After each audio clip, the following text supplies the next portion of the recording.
Hi everyone, welcome back to my channel. I just want to give you guys another quick update at my collection.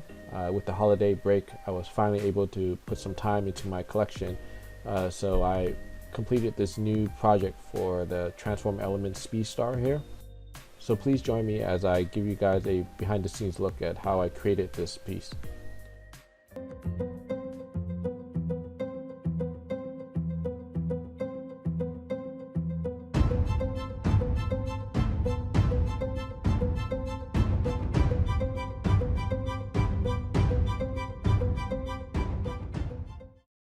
Hi, welcome back.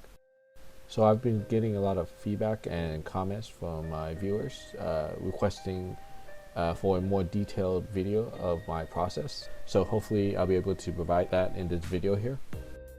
So jumping right in, I'm using a scrap piece of XPS foam that I have saved from a previous project. The tool I'm using to cut the foam itself is a hot wire table or hot wire cutter. It's basically a piece of wire that has an electrical current running through it, and so it is heated, and the heat itself is what's cutting the foam. It's definitely nice to have and a luxury item, but it's certainly not a necessity.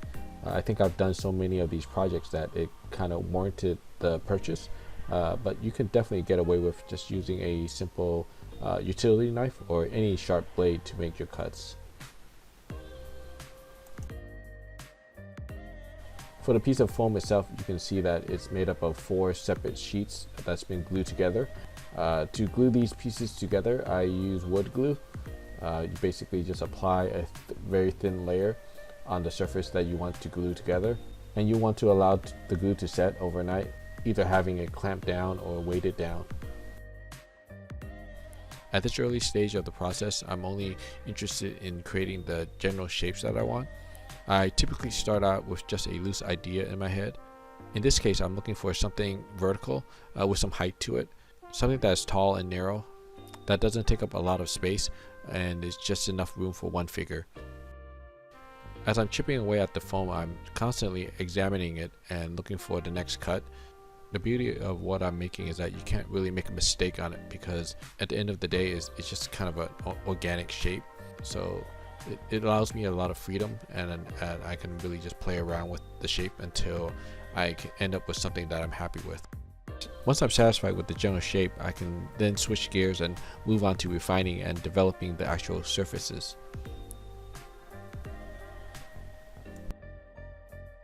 And for this, I'll switch to some tools that will give me more control. And this includes a utility knife, a handful of hand files, and some sandpaper. And the key to making nice clean cuts is to make sure that you are constantly sharpening your utility knife as you go. You can see I'm constantly sharpening my blade with every couple cuts. For this piece, I was looking to incorporate some rock formations, which is always fun. This is easily my favorite part of sculpting, again because you can't really make a mistake with this. And my main tips for making convincing rock structures is to make sure that you are constantly varying your cuts. This includes not only the angles, but also the sizes as well as the thicknesses of the cuts themselves. And what we are after is randomness and a general sense of chaos, because in nature that's kind of what we see. So the more uniformed and patterned something looks, the more it tends to look more man-made and artificial.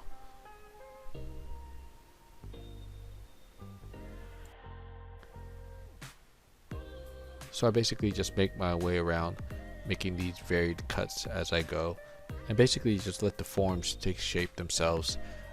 And one thing I am conscious of are the seam lines. I want to make sure that I'm trying for the most part cutting through the seams themselves. Not only will they make it just easier for me to hide them later on, but it also prevent things from looking too uniformed, because because the seams represent the 1-inch mark. If I'm constantly following them, it would just make things look too uniformed and not natural.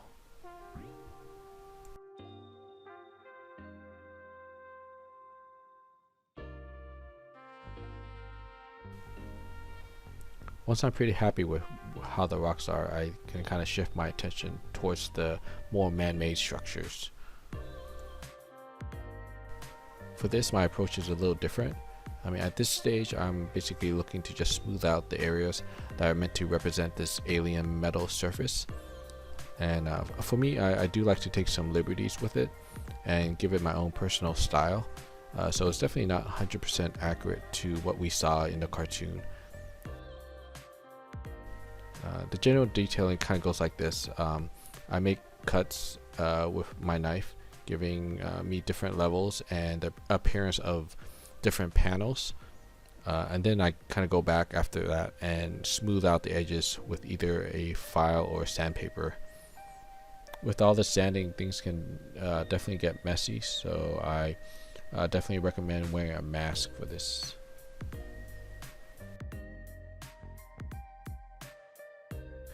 My goal is always to be as precise and straight as possible with these cuts. It doesn't always work out that way, and so in order to hide some of my mistakes and actually take advantage of some of these imperfections, I try to detail them as if the area has been damaged or worn instead. So not only does it make my life a little easier, it also makes the finish a little more interesting as well.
And for a final round of detailing, I'll add some additional panel lines with my knife.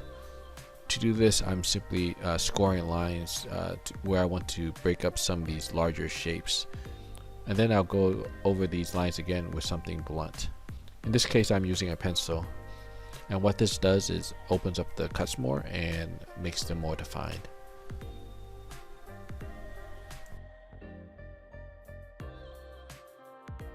Once I'm pretty much done with the sculpting, I'll follow that up with an application of spackle. This is just to hide as much of the seam lines as possible and also clean up any of the imperfections that I actually don't want.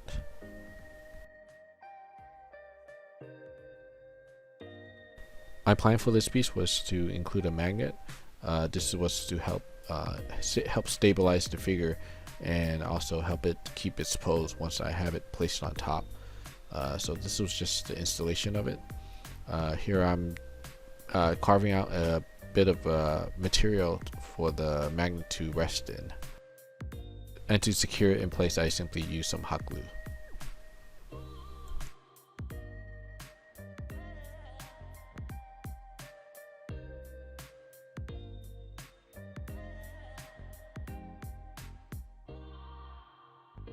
And here's a test fit to see if everything works. On the magnet, I place a screw that basically just helps anchor the figure and keep it from falling off. And with that, I'm finally finished with this part of the process, and we can finally move on to paint. When it comes to the paint, I usually just start with a base coat. This time I'm using a dark brown, almost like a dark chocolate color. I typically don't even bother sealing the pieces before I start painting. I feel that the paint itself does a pretty good job as a sealer. Right now you're seeing the second coat. I typically just apply 2 coats, one main coat and then just a second base coat just for little touch-ups here and there or spots that I may have missed. When applying my base coat, I typically just use a cheaper brush. I find that it just allows me to be a little more aggressive and not worry too much about ruining the brushes. Once my base colors are dry, I can then move on to my top colors. I generally just use house paint for all my work. Reason being, I find that the coverage is actually really good, and it's also very affordable. And with such a wide variety of swatches and color palettes, you pretty much have every color at your disposal. So I basically just go to the hardware store and buy these little sample colors. This allows me to create multiple pieces over time and still be able to almost perfectly color match all my pieces, so everything stays consistent. So I definitely recommend using house paint just for the ease it provides.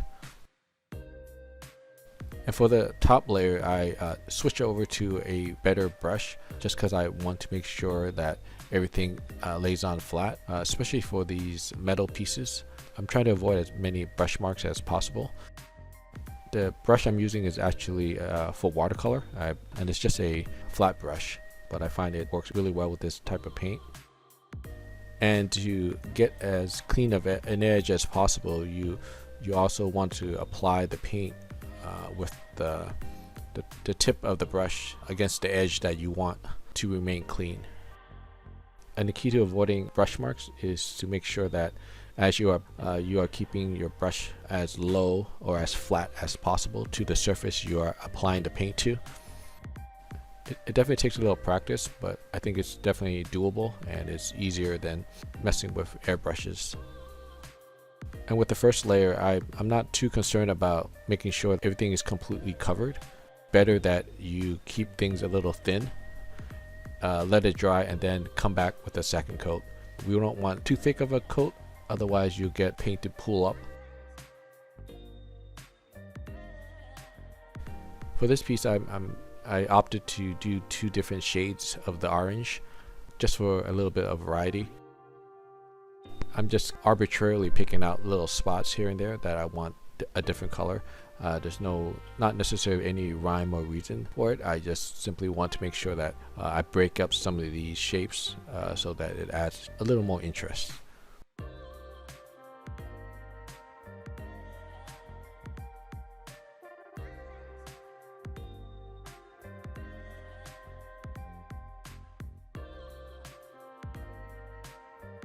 And generally I would apply 2, maybe 3 layers until everything's fully covered. And you can see with each additional layer, the color will slowly start to flatten out and even out. Most of the time I can get away with 2 layers, but if I really wanted to get a really even coat, then I'll add a 3rd layer. The other thing is I'm not concerned with is making sure I get paint into every corner and every seam. Later on I'll go back and touch those up anyway, so for the most part my only concern is to make sure that the color I lay on is flat.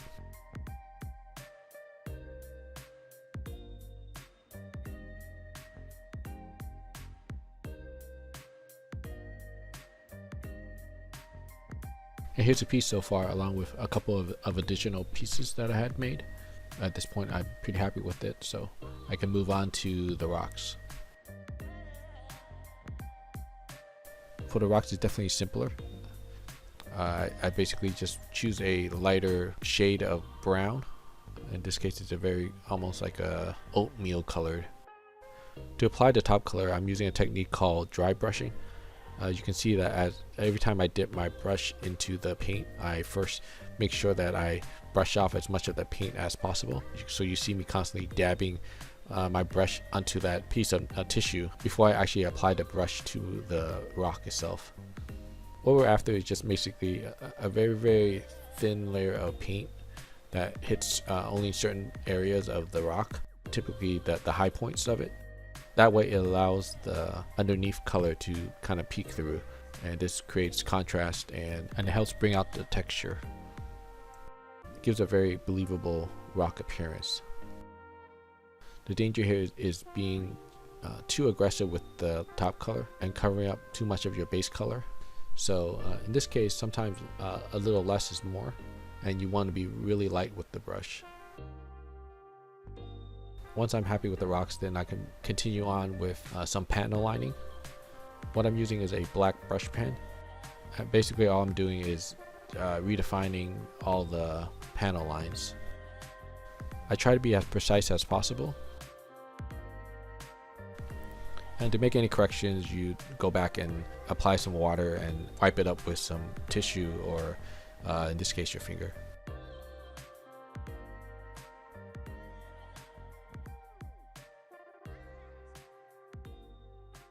And the last step I do is the weathering. I start by mixing a very watered down brown and basically just smear that throughout the piece. I tend to focus the paint into the crack areas where you would generally assume grime and dirt to collect.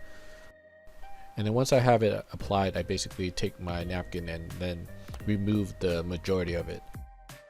Essentially what we're trying to do is stain the piece with a little bit of color, adds a little bit of variation so that everything is not just one solid color. This just makes it a little more believable, and again it just creates a little more variety and gives it a little more interest.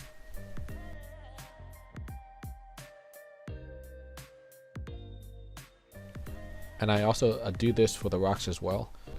So a lot of it is just applying the paint, applying the color, and then just removing the majority of it.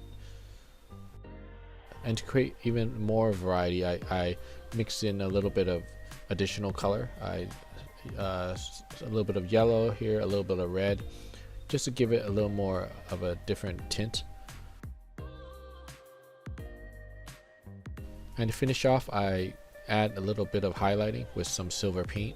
The main focus is to kind of hit all the highlights and the edges of all the panels.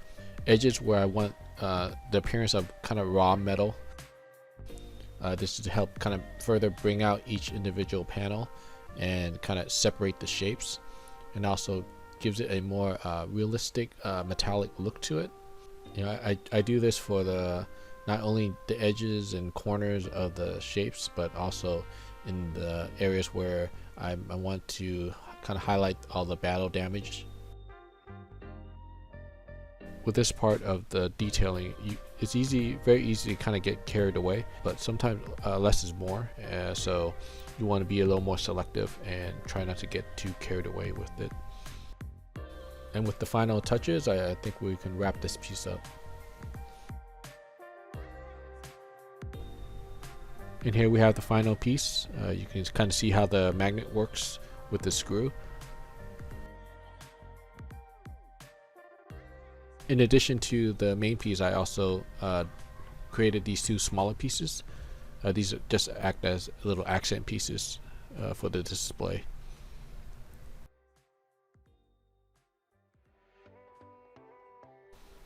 And here I am installing the new piece.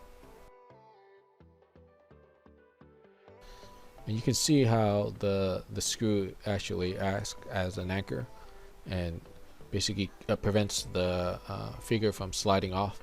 And that's the key to keeping him from tipping over, and how I'm able to give him a more dynamic pose. I hope you found this video interesting and hopefully helpful as well. And as always, thank you for watching. Please comment, like, and subscribe for more content. Till next time.